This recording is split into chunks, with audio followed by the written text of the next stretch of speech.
Sir, जिन दो बच्चों की लाश हमें मिली थी, ये उनकी पोस्टमार्टम रिपोर्ट। इस रिपोर्ट के मुताबिक उन दोनों बच्चों की उम्र 8 से 10 साल के बीच की थी और जिस बच्चे की लाश हमें गोराई में मिली, सर, इस बच्चे को भी मोलेस्ट किया जा रहा था और इन दोनों बच्चों की मौत ऑर्गन्स फेलियर की वजह से ही हुई थी। Organ failure? Yes sir. Sir, मौत नेचुरल लग रही थी, लेकिन डॉक्टर्स ने उन बच्चों की बॉडी में कई तरह के सिम्टम्स नोटिस किए। उन दोनों बच्चों को ऐसे खतरनाक केमिकल्स दिए जा रहे थे जिसकी वजह से उनके ऑर्गन्स धीरे धीरे खराब होते गए। किस तरह के केमिकल्स? सर, ये तो फिगर आउट नहीं हो पाया है, लेकिन डॉक्टर्स का मानना यह है कि जिस तरह का खाना बच्चे खा रहे थे, शायद वो केमिकल्स उसी खाने में मिलाकर बच्चों को दिया जा रहा था। मतलब बच्चों को पर्पसली केमिकल्स दिए जा रहे थे ताकि बच्चे धीरे धीरे मर सके। दोनों बच्चों की मौत कब हुई? सर, इन दोनों मौत में 2 दिन का गैप है और दोनों बच्चों की मौत एक ही वजह से हुई, शरीर में केमिकल का होना। और दोनों बच्चों को मोलेस्ट भी किया जाता था। शायद दोनों बच्चों का आपस में कोई कनेक्शन है और इन्हें मोलेस्ट करने वाला और मारने वाला कोई एक ही है।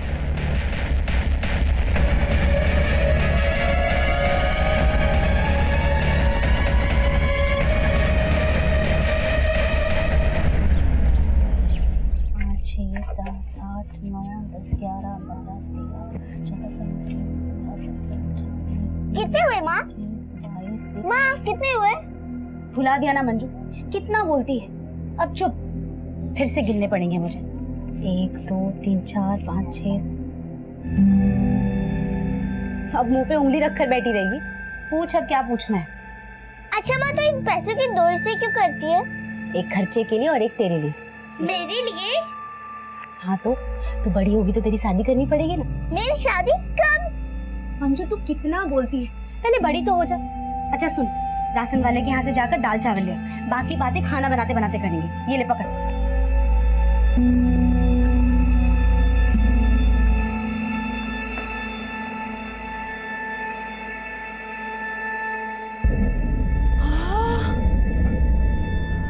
अरे कमला, तेरी तो चांदी हो गई है रे। तो अंदर कैसे आई रे? ये लो, दरवाजा खुला था, आ गई अंदर।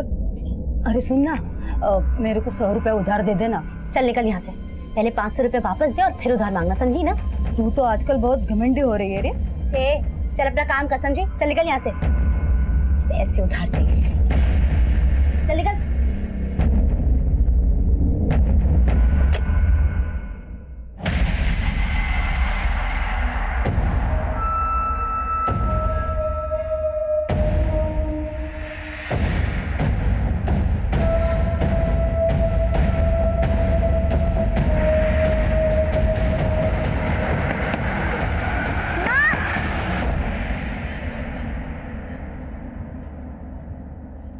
मंजू, क्या हुआ? इतनी घबराई सी क्यों है? माँ, वहाँ पुलिस है। पुलिस?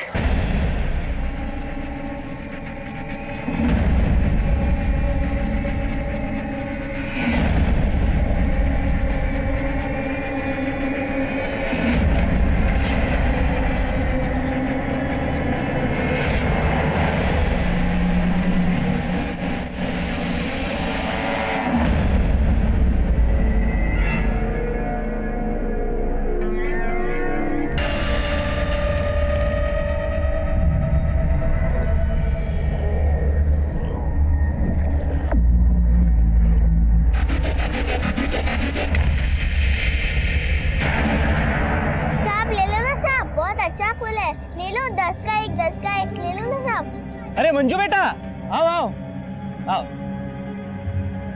आओ आओ ना बेटा, एक अच्छी सी फोटो निकालते हैं। हाँ, ये देख मंजू, इधर आ।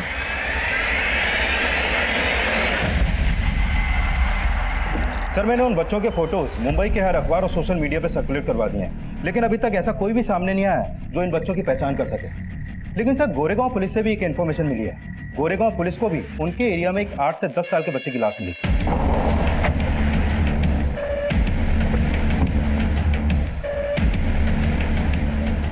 सर, उस बच्चे की बॉडी बुरी तरह से सड़ गई थी, उसका चेहरा भी पहचान पाना मुश्किल था। लेकिन जब उस बच्चे की पोस्टमार्टम रिपोर्ट सामने आई तो पता चला कि उस बच्चे की मौत भी ऑर्गन्स फेलियर की वजह से हुई थी। एक बच्चे की लाश मिली बोरीवली में और दूसरे बच्चे की लाश मिली बोरीवली के गोरे इलाके में, और अब ये तीसरे बच्चे की लाश मिली है गोरेगांव में, और तीनों बच्चे एक ही वजह से मारे गए। क्या इस तीसरे बच्चे को भी मोलेस्ट किया गया था? सर उस तीसरे बच्चे की बॉडी डिकम्पोज थी, तो कह पाना मुश्किल है कि उसको भी मोलेस्ट किया जा रहा था या नहीं। लेकिन उस बच्चे की पोस्टमार्टम रिपोर्ट के हिसाब से उसकी मौत बोरीवली में मिले बच्चे की मौत से 1 हफ्ते पहले हुई थी। यानी 7 दिन में 3 बच्चों की मौत, और मौत का तरीका एक ही। क्या कनेक्शन हो सकता है तीनों बच्चों के पीछे? सर कहीं ये काम किसी सीरियल किलर का तो नहीं जो इसी उम्र के बच्चों को अपना टारगेट बना रहा हो सकता है, लेकिन किलर का अंदाजा तभी लग पाएगा जब इन बच्चों की पहचान हो पाएगी। लेकिन सर इन बच्चों की इलाज सर एक विनायक नाम का आदमी थाने आया है। उसने इन दोनों बच्चों की फोटो अखबार में देखी थी जिनकी लाश हमें बोरीवली और गोराई में मिली थी। सर उसका कहना है कि वो इस बच्चे को जानता है जिसकी लाश हमें गोराई में मिली थी। सर मेरा उस बच्चे से ऐसा कोई रिश्ता नहीं है। दरअसल दहिसर में मेरी एक किराना शॉप है और मेरी दुकान के सामने ही एक अंडर कंस्ट्रक्शन बिल्डिंग है जिसका काम काफ़ी समय से रुका हुआ है। ये बच्चा राजू और उसकी माँ 6 महीने पहले तक उसी बिल्डिंग में रहा करते थे। बच्चे की माँ? हाँ सर। नाम क्या बच्चे की माँ का? लक्ष्मी। सर ये मेहनत मजदूरी करते हैं और मेरी दुकान से उधार राशन लिया करते थे, लेकिन 6 महीने पहले से मैंने उनको कहीं देखा नहीं। क्या तुम स्कूल में पढ़ना चाहती हो? गुड गर्ल, मैं तुम्हारा स्कूल में दाखिला करवाना चाहता हूँ, चलोगी मेरे साथ? ए साहब, तेरी नियत अच्छे से समझ रही है मैं। रोज रोज 100 का नोट दिखाकर आज स्कूल कर रहा है। अरे बहन, बस तेरे जैसे लोग रोज आते हैं यहाँ पे, बच्चे को हमदर्दी दिखाकर उसका फायदा उठाना चाहता है। नहीं, आप गलत सोच रहे हैं, मैं तो आपकी मदद। कोई जरूरत नहीं है मदद करने की, और आज के बाद अगर मेरी बच्ची को छुआ ना तो तेरा हाथ काट कर फेंक दूंगी, समझा ना? चल निकल यहाँ से, उठ।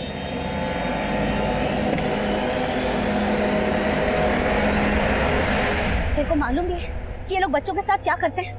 आज के बाद किसी के भी चिकनी चुपड़ी बातों में आना मत, समझी ना? तेरे को मालूम भी नहीं ये लोग। रुक एक सेकंड। हेलो साहब, राजू और उसकी माँ 6 महीने पहले तक इसी बिल्डिंग में रहा करते थे। मेरी दुकान यहाँ सामने ही है साहब, वो रही साहब। उस औरत के बारे में कुछ और भी जानते हो? वो कहाँ काम करती थी, कहाँ से आई थी? साहब इतना तो कुछ नहीं मालूम है, लेकिन वो लोग मुंबई के नहीं थे। शायद वो लोग राजस्थान से आए थे यहाँ पे मेहनत मजदूरी करने, फिर अचानक 6 महीने पहले पता नहीं कहाँ चले गए। इससे ज़्यादा और कुछ नहीं मालूम साहब। राजू और उसकी माँ के साथ कभी इस बच्चे को भी देखा था यहाँ पर? पहचानते हो इसे? नहीं साहब, मैं इस बच्चे को नहीं पहचानता। राजू की माँ का स्केच बनवाने में हमारी मदद कर सकते हो? कोशिश करेगा साहब।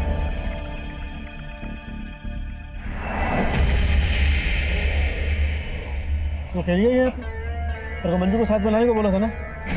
मंजू की तबीयत ठीक नहीं है भाव।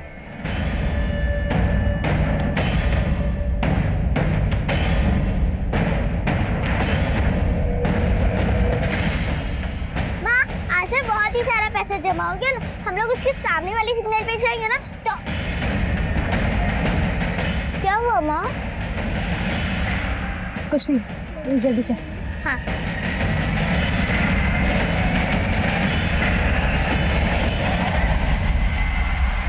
जिस अंडर कंस्ट्रक्शन बिल्डिंग में राजू और उसकी माँ लक्ष्मी रहते थे वहां पर पता करो, शायद इनके बारे में हमें और भी कुछ पता चल जाए। और हाँ, राजस्थान पुलिस को लक्ष्मी का स्केच और बाकी तीनों बच्चों के फोटोग्राफ भेज दो, शायद वहां से कुछ क्लू मिल जाए। Okay sir. 2 बच्चों को मोलेस्ट किया जा रहा था और तीसरे बच्चे की भी यही संभावना है। तीनों बच्चों की बॉडीज में जानलेवा केमिकल्स। चक्कर क्या है? शिरके ये भी तो हो सकता है कि राजू की माँ लक्ष्मी की भी मौत हो चुकी हो। पता करो कि किसी औरत की आइडेंटिफाई बॉडी मिली है क्या जिसकी शक्ल राजू की माँ लक्ष्मी के स्केच से मिलती जुलती है। Okay sir. माँ तो उस पैसे के 2 हिस्से नहीं करी है, तू नहीं बोला था ना एक मेरी शादी।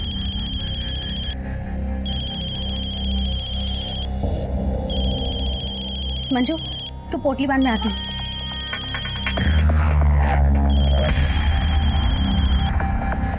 हेलो सर, मैं पिछले दिनों मिली अनआइडेंटिफाइड बॉडीज के बारे में पता कर रहा था, लेकिन राजू की मां से जुड़ी किसी भी औरत की कोई बॉडी नहीं मिली है। लेकिन सर पता चला है कि कुछ दिन पहले भाईंदर पुलिस को भी उनके एरिया में एक बच्चे की लाश मिली थी और उस बच्चे की मौत भी ऑर्गन्स फेलियर की वजह से हुई है। 2 बच्चों की लाशें मिली बोरीवली में और एक बच्चे की लाश मिली गोरेगांव में, और अभी जो एक लाश मिली है वो मिली है भाईंदर में, और चारों बच्चों की मौत हुई है एक ही वजह से। लेकिन सर जिस बच्चे की लाश भाईंदर में मिली उसकी बॉडी में मोलेस्टेशन का कोई साइन नहीं मिला है। लेकिन चारों बच्चों की मौत हुई है जहरीले केमिकल्स की वजह से। कहीं ऐसा तो नहीं है कि ये बच्चे किसी केमिकल फैक्ट्री में काम करते हो? शिर्के, मुंबई और आसपास के इंडस्ट्रियल एरियाज में इन चारों बच्चों के बारे में पता करो। Okay sir. माँ बताओ ना, हम अचानक से कहाँ जा रहे हैं? मंजू मैं सब बताऊंगी। अभी चल जल्दी से मेरे साथ, चल आजा आजा। चल।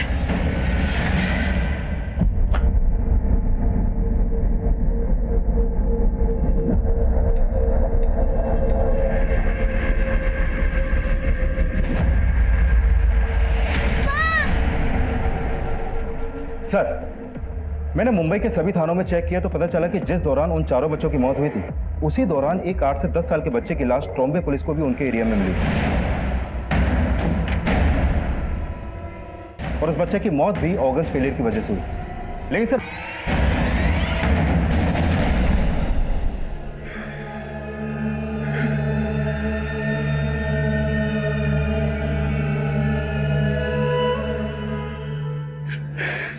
सुनिए, खाना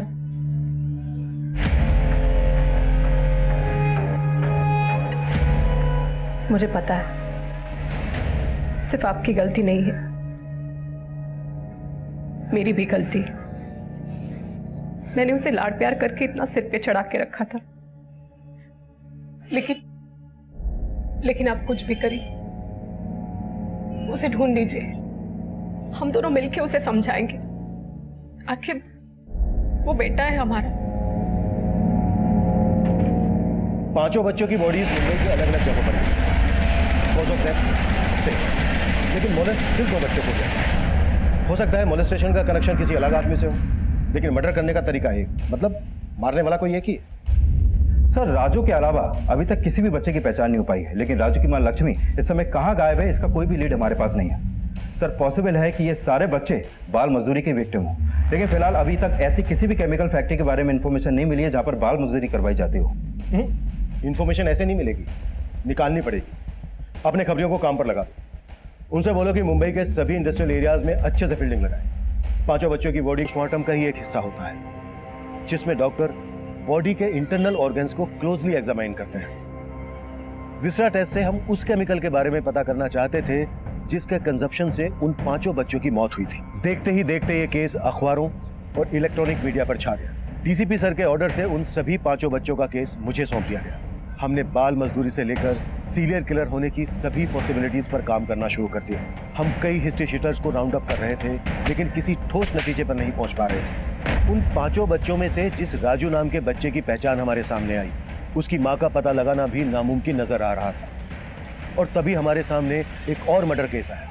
सर, कंट्रोल रूम से फोन आया था, बोरीवली के एक चौल में एक औरत की लाश मिली है।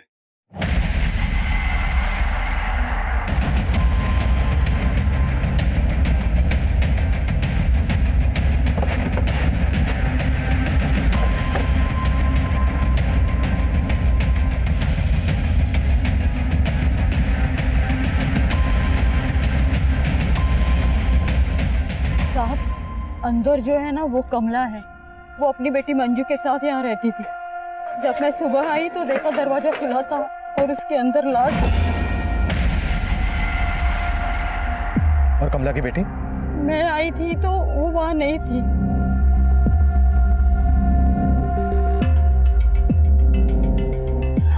साहब, यही है मंजू, इसकी बेटी। और कमला का पति?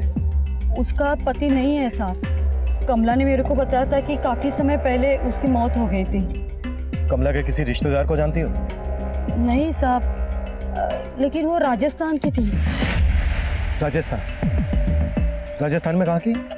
वो तो नहीं पता साहब।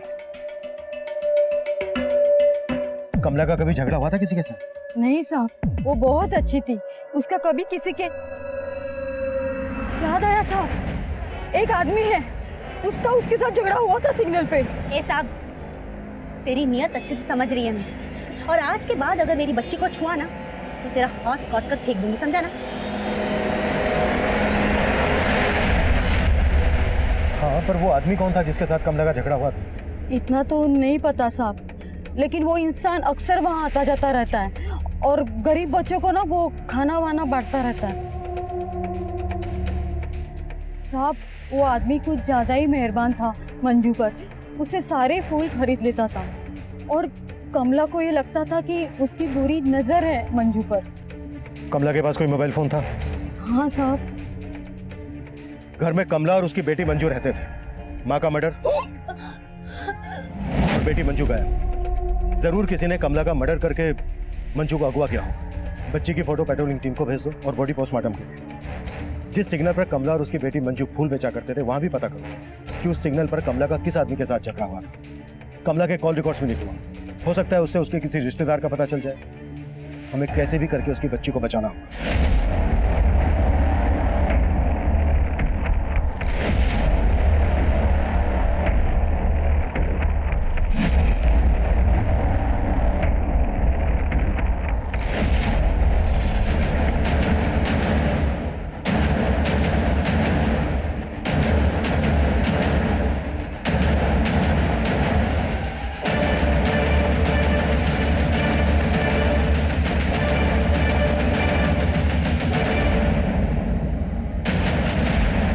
सर इन सभी बच्चों की विजरा रिपोर्ट आ गई है। इन बच्चों को हाइड्रोक्सीएनिसोल नाम का केमिकल दिया जाता था। सर ये केमिकल सरदर्द और जुकाम का बाम बनाने के लिए इस्तेमाल किया जाता है। डॉक्टर्स का मानना है कि शायद बच्चों के खाने में ये बाम मिलाया जाता होगा। बाम? बच्चों के खाने में? कहीं ऐसा तो नहीं है कि बच्चे बाम बनाने वाली किसी फैक्ट्री में काम करते हैं? सर मुंबई में जितनी भी बाम बनाने वाली या इस तरह का केमिकल सप्लाई करने वाली फैक्ट्रीज है, मैंने उन सब की लिस्ट बनाई है। सर हमारे खबरी इन सब फैक्ट्रीज पे नजर बनाए हुए हैं, लेकिन अभी तक ऐसा कोई भी क्लू नहीं मिला जिससे ये पता चल सके कि ये बच्चे ऐसी किसी फैक्ट्री में काम करते हों। एक के बाद एक 5 बच्चों का मर्डर एक ही तरीके से। उसके बाद कमला का मर्डर सामने आया और फिर पता चला कि उसकी बच्ची मंजू गायब। कहीं इन बातों का आपस में कुछ कनेक्शन तो नहीं? सर कमला जिस सिग्नल पर बैठती थी वहां के एक सीसीटीवी में वो आदमी कैप्चर हुआ है जिससे कमला का झगड़ा हुआ था।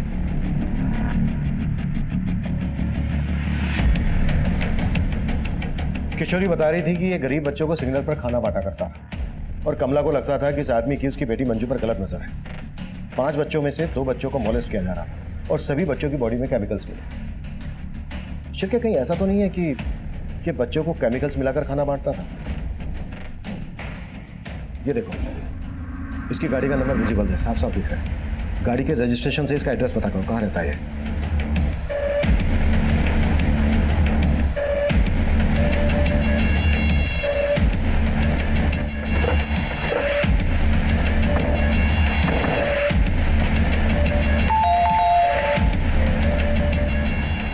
जी पूरा घर चेक करो और अच्छे से चेक करो। सुनिए, क्या कर रहे हैं आप? मंजू कहाँ? मंजू? कौन मंजू? वही मंजू जिससे तू फूल खरीदा करता था और उसकी माँ कमला से भी तेरा झगड़ा हुआ था। हाँ हुआ था, पर आप कहना क्या चाहते हैं? कमला का मर्डर हुआ है और मंजू गायब है। क्या? हाँ, तूने कमला का मर्डर किया और मंजू को भी तूने ही गायब किया है। बोल मंजू कहाँ है? नहीं सर, आपको कुछ गलत फहमी हो गई है। कमला के मर्डर से मेरा कोई लेना देना नहीं है और ना ही मैं मंजू के बारे में कुछ जानता हूँ। सर अंदर कुछ भी सस्पिशियस नहीं मिला। देखा सर, मैंने कहा था ना, आपको गलत फहमी हो गई है। इस आदमी के बारे में अच्छे से पता करना पड़ेगा। इसके call record, social networking account, सब कुछ अच्छे से चेक करना पड़ेगा। हो सकता है मंजू की माँ कमला का शक सही और इसकी मंजू पे बुरी नजर हो और इसी ने मंजू को गायब किया हो।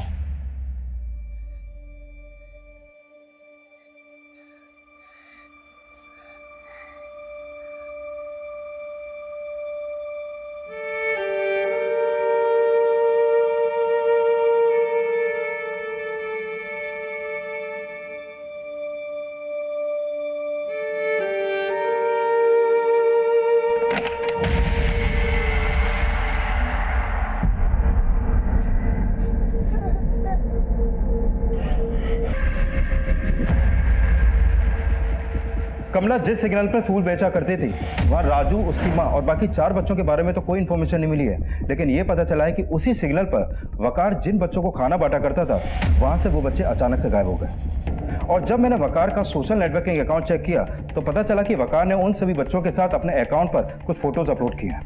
ये देखिए सर।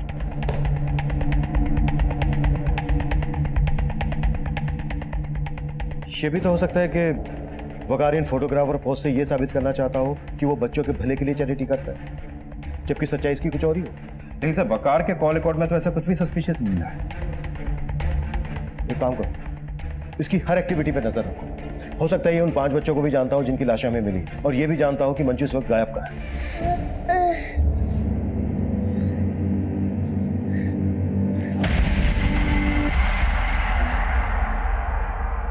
ले खाना खा ले।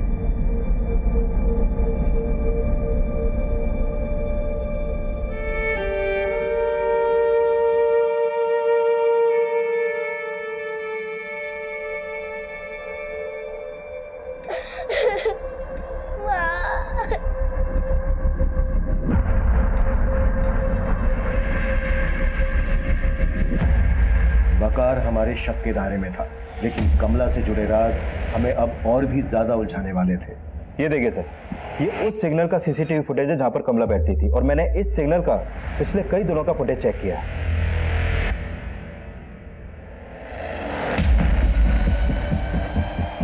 ये वही कार है जो इस सिग्नल पर रोजाना आती थी, और कमला इसी कार की डिक्की से कार्टन लेती थी। एक फूल बेचने वाली मामूली औरत से कार वाला सिग्नल पर मिलने क्यों आता होगा? किशोरी, इस कार से एक आदमी रोज कमला से मिलने आता था। कौन है वो? साहब, ये कार तो वहाँ रोज आती थी, और इसमें का वो जो आदमी उससे बात भी करती थी कमला। मैंने उससे पूछा भी था कि कौन मिलने आता है तेरे को, लेकिन उसने कभी कुछ नहीं कहा। बोलती थी कि कोई बड़ा सेठ है। कौन बड़ा सेठ? वो नाम वाम कभी नहीं बताया उसने मुझे। जो आदमी इस कार के अंदर होता था, उसका चेहरा देखा था कभी? उसके बारे में बता सकती हो? नहीं साहब, कभी देखा नहीं उसका चेहरा मैंने। अच्छा, ये देखो, इस कार में से कमला रोज एक कार्टन लेती थी।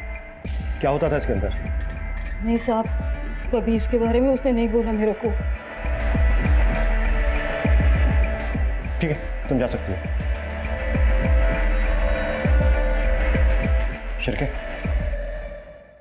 हो सकता है किशोरी कमला के बारे में सब कुछ जानती है, पर किसी वजह से या किसी डर की वजह से ये बता नहीं रही हो। इसकी भी कुंडली निकालो। सर, कमला जिस गाड़ी वाले से मिला करती थी, वो गाड़ी का नंबर मलाड में रहने वाले मनसुख सेठ के नाम पर रजिस्टर्ड है। मनसुख? जी सर। वो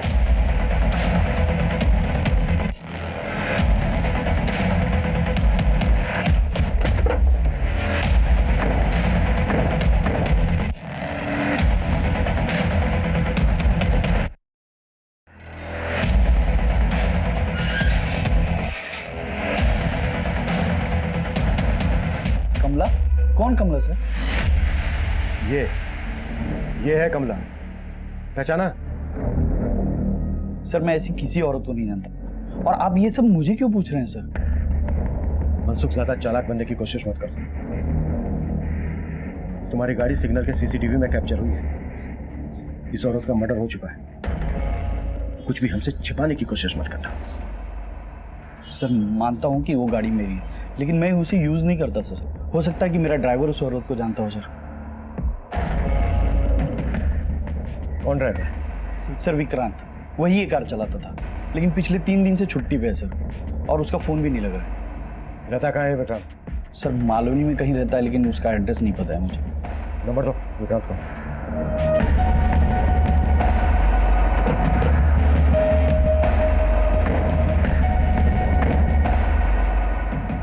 ताला लगा है, तोड़ो ताला।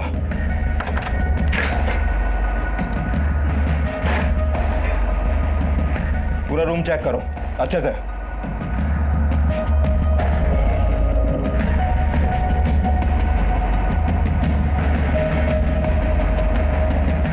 सर, ये देखिए।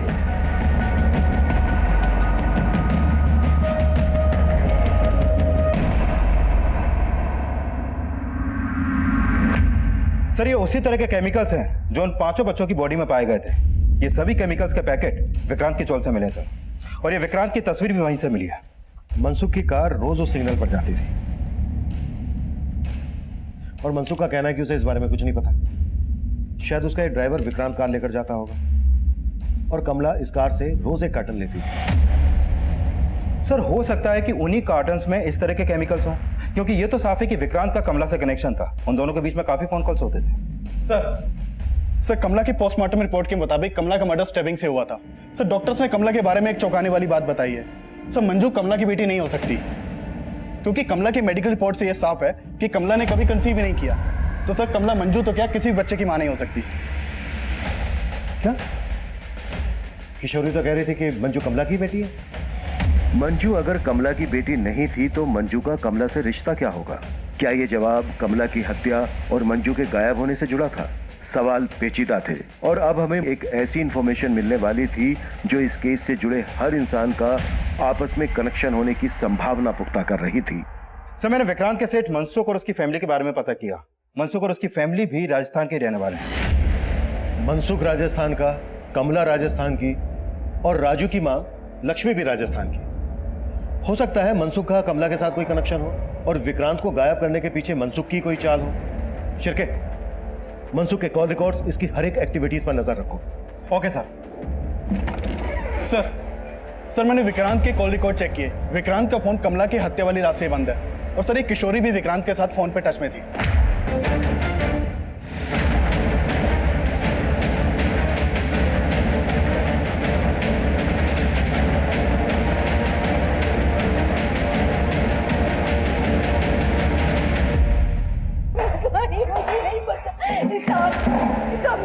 मैं नहीं जानती विक्रांत बाबू कहाँ है। मैं सच बोल रही हूँ। तुम और कमला विक्रांत के लिए काम करते थे ना? क्या काम करते थे? नहीं साहब, मैं नहीं करती थी। वो कमला पहले करती थी। क्या करती थी? क्या करती थी? वो जो सारे बच्चे जो भीख मांगते थे ना साहब, वो विक्रांत बाबू के थे और कमला उन बच्चों पर नजर रखती थी। वो बच्चे भीख मांग कर जो पैसे लेके आते थे वो कमला को दे देते थे। फिर कमला वो आधे पैसे अपने पास रखती थी और आधे विक्रांत को दे देती थी। विक्रांत जो अपनी गाड़ी में कार्टन लेकर आता था जो कमला लेती थी, क्या होता था उसमें? वो डिब्बे में बच्चों का खाना आता था साहब। और उस खाने में केमिकल मिला होता था। बोलो। हाँ साहब, उस खाने में कुछ तो होता था क्योंकि कमला ने वो खाना कभी भी अपनी मंजू को खाने नहीं दिया। कुछ दिन पहले विक्रांत वो बहू वहाँ आए थे और मुझे अचानक से बोलने लगे कि देख किशोरी, कमला जो कर सकती है ना तू भी कर सकती है। हाँ भाऊ, लेकिन अरे कमला को दूसरी जगह शिफ्ट कर रहा हूँ ना मैं। मैंने भी लालच में आकर उसको हाँ कर दी। फिर अचानक कमला का मर्डर हो गया। इसके अलावा मुझे कुछ नहीं पता साहब। क्या ये बच्चे भी पहले उस सिग्नल पर भीख मांगा करते थे? देखो, ध्यान से देखो इन्हें। ये राजू है और ये गुड्डू, ये दोनों वहाँ काम करते थे। मंजू, कितनी बार बोला इन मंगतों के साथ मत खेला कर, समझ में नहीं आता ना। और तुम लोग चलो काम करो। कमला ने हमेशा मंजू को इनसे दूर रखा, फिर अचानक ये गायब हो गए। गायब नहीं हुए हैं, मौत हो गई है इनकी कोई केमिकल वाला खाना खाने से। बाकी के जो बच्चे हैं वहां पर भीख मांगते थे, वो कहाँ हैं? मुझे नहीं मालूम साहब। सर उन 5 बच्चों में से 2 बच्चे उस सिग्नल पे थे। हो सकता है बाकी के 3 बच्चे किसी और सिग्नल पर भीख मांगते हो और कमला जैसे और भी लोग होंगे जो उन बच्चों को मैनेज करते हो। सर ये देख, सर वो नीली गाड़ी वाला मनसुख अचानक गायब हो गया है। उसका घर भी बंद है और नंबर भी। नौकर चाकर सब फरार हैं। शनि, हमारा अंदाजा बिल्कुल सही निकला।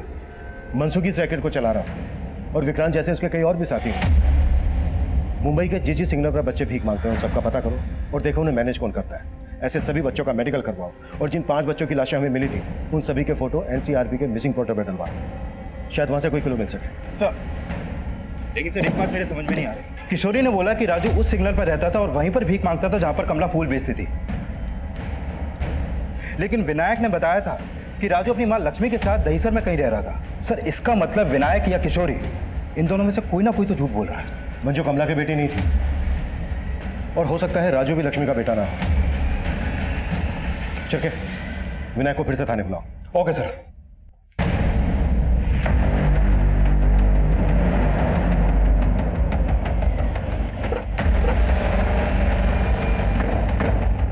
जो विनायक उन 5 बच्चों में से एक बच्चे की पहचान बताने हमारे पास आया, अब वो भी गायब था। कमला, किशोरी, विक्रांत और मनसुख के बाद विनायक भी इस नेक्सस का हिस्सा लग रहा था। लेकिन उसने एक ही बच्चे की पहचान क्यों की, किस मकसद से की, ये तब हम समझ ही नहीं पा रहे थे। इस नेक्सस की जड़ों तक पहुंचने के लिए हमने मुंबई के कई सिग्नल्स पर छानबीन शुरू कर दी।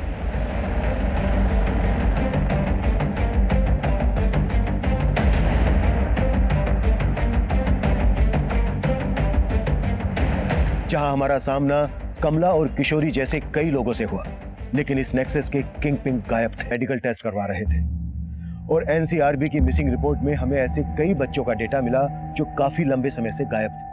और इसी छानबीन में हमें आकाश का पता चला जो पिछले 6 महीने से दिल्ली से लापता था। मेरे बच्चे को क्या हो गया?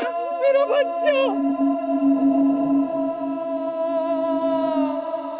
मंजू जैसे कई बच्चे गायब कर दिए गए थे। इसका सिरा ढूंढना भी मुश्किल लग रहा था, लेकिन जल्द ही हमें विनायक की एक इंफॉर्मेशन मिली।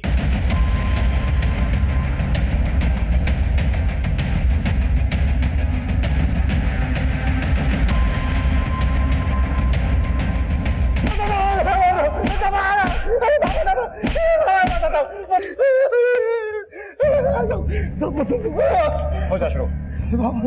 साहब इस रैकेट से मेरा कोई लेना देना नहीं है साहब। विक्रांत के दिए जहां से मैं आ गया साहब, उसका मेरी दुकान पे रोज आना जाना था साहब। वो एक दिन आया और मुझसे बोला कि पुलिस इन 2 बच्चों की पहचान ना बहुत जोरों शोरों से कर रही है।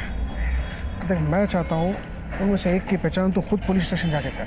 देख भाई मुझसे लफड़े वाला काम नहीं हो पाएगा।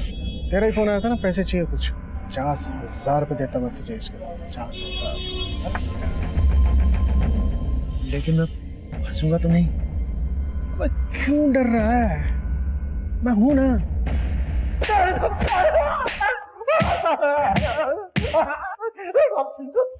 बोल, और क्या क्या झूठ बोल रहा है? विक्रांत कहाँ है? मुझे नहीं मालूम साहब, लेकिन वो पुणे में हो सकता है साहब। विक्रांत का दूसरा नंबर तो होगा ही तेरे पास? हाँ है साहब, एक नंबर है।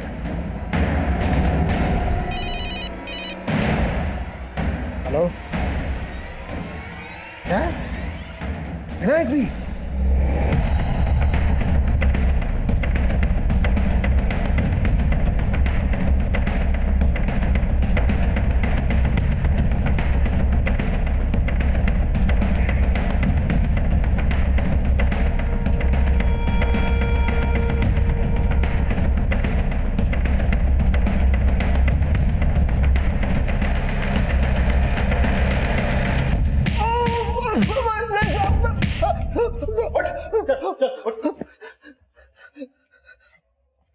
मनसुख कहाँ है? साहब मुझे मनसुख सेठ के बारे में कुछ नहीं मालूम। जल्दी बोलते मनसुख कहाँ है? जल्दी बोलते, नहीं तो टैटवा यहीं दबा दूंगा। बोल। साहब मैं तो खुद ही बच के छिप रहा था। मुझे मनसुख सेठ के बारे में कुछ नहीं पता साहब। कमला तो तुम लोगों के लिए काम करती थी, फिर उसे क्यों मारा? ये मंजू को भी सेठ ने कहीं से खरीदा था और उसे कमला को संभालने के लिए बोला ताकि जब वो बड़ी हो तो उसका दाम अच्छा मिल सके। लेकिन साहब वो मंजू को अपनी बेटी समझने लग गई और उसके साथ भागने की तैयारी कर रही थी। सेठ मेरे को बोला और मैं उसको। मंजू कहाँ है? मंजू कहाँ है? सेठ के कहने पे।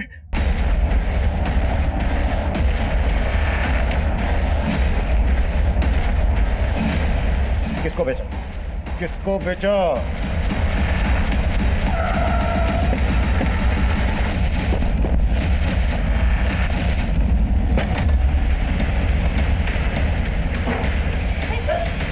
चलो इसको अंदर लो। उठाओ उठाओ। बच्ची का है?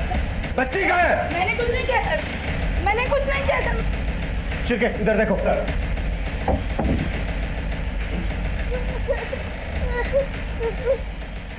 नहीं बेटा, बेटा बिल्कुल मत डरो, हम आपको यहाँ से ले जाने आए। आप डरो मत। हमने मंजू को रेस्क्यू कर लिया था, लेकिन मनसुख अब भी हमारी पहुंच से दूर था और विक्रांत के जरिए हम उस तक पहुंचने की कोशिश कर रहे थे। साहब मनसुख सेठ के ऊपर भी एक और सेठ है जिसके बारे में सेठ ने मुझे आज तक कभी नहीं बताया। बस वो हर महीने की 17 तारीख को बच्चों से भरी हुई वैन भेजता था जो अलग अलग जगह से किडनैप किए हुए होते थे। उन सब बच्चों को स्कूल के कपड़ों में स्कूल की वैन में ही भेजा करता था ताकि किसी को शक न हो। फिर सेठ और मैं उसमें से सेलेक्ट करते थे कि इसमें से किसको प्रोस्टिट्यूशन में डालना है और किससे भीख मंगवानी। और 17 तारीख को बच्चे कहाँ लाए जाते थे? जहां से तू और तेरा मनसुख उन्हें उठाते थे।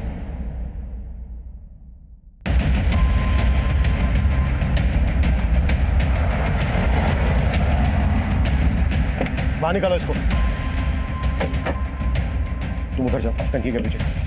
चुप चुप चुप।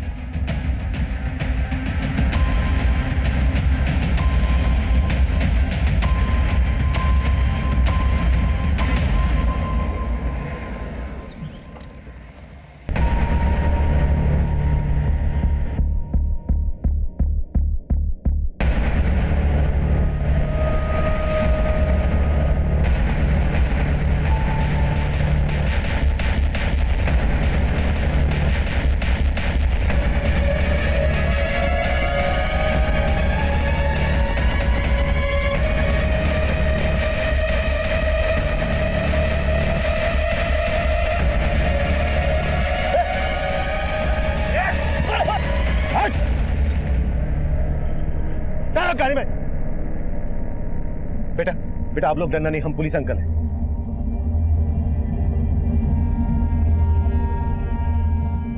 आखिरकार हमने इस नेक्सस के किंग पिन मनसुख को अरेस्ट कर लिया था और ऐसे कई बच्चों को रेस्क्यू किया जिन्हें आकाश और मंजू की तरह ट्रैफिकिंग, मोलेस्टेशन और बैगरी रैकेट्स जैसे अपराधों में धकेला गया था।